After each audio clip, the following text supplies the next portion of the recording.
Dans cette vidéo, je vais te partager une stratégie de continuation vraiment simple que tu vas pouvoir utiliser, que tu sois un trader débutant ou même un trader expérimenté. Elle est adaptée à tout type de profil. Alors sans plus tarder, passons à la vidéo. Alors dans un premier temps, tu vas regarder les graphes en H4 et comprendre l'order flow. Est-ce qu'on est baissier? Est-ce qu'on est haussier? Donc là, comme on peut le voir, on est clairement baissier. On crée des bas de plus en plus bas et des hauts de plus en plus bas. Là, ça va être la première étape, l'order flow. Pour la deuxième étape, tu vas marquer tous les order blocks que tu repères, là aussi en H4. Ce vont être ces points qui vont nous permettre d'entrer par la suite. Après avoir marqué tous les order blocks, tu vas attendre que le prix revienne dans un de ces order blocks que tu as marqué et tu vas basculer en M15. Et là, tu vas tout simplement attendre un market structure shift et tu vas entrer sur le order block qui est écrit juste avant. Comme tu le vois, le prix est revenu dans l'order block qu'on avait tracé en H4 juste ici.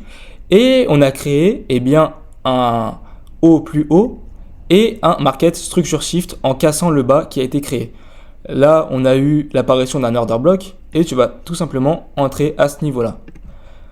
Donc une fois que tu auras pris ton entrée, tu vas viser les 3 RR ou alors les 2 RR. Ce sera déjà très très bien et c'est comme ça que la stratégie est le plus rentable. Donc tu vas également avoir un deuxième modèle d'entrée pour la stratégie.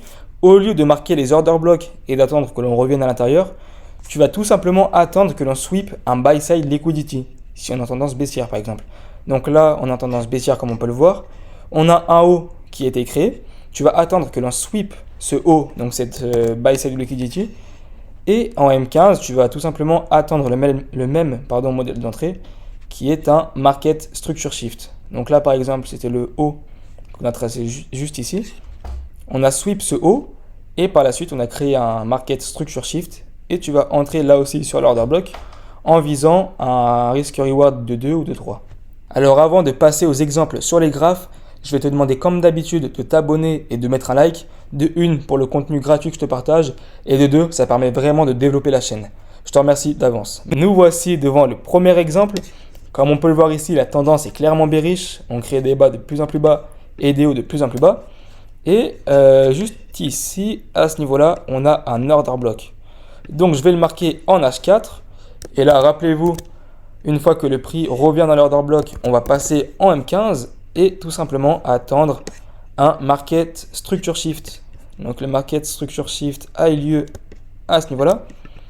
Et je vais entrer sur l'order block qui a été créé juste avant ce market structure shift.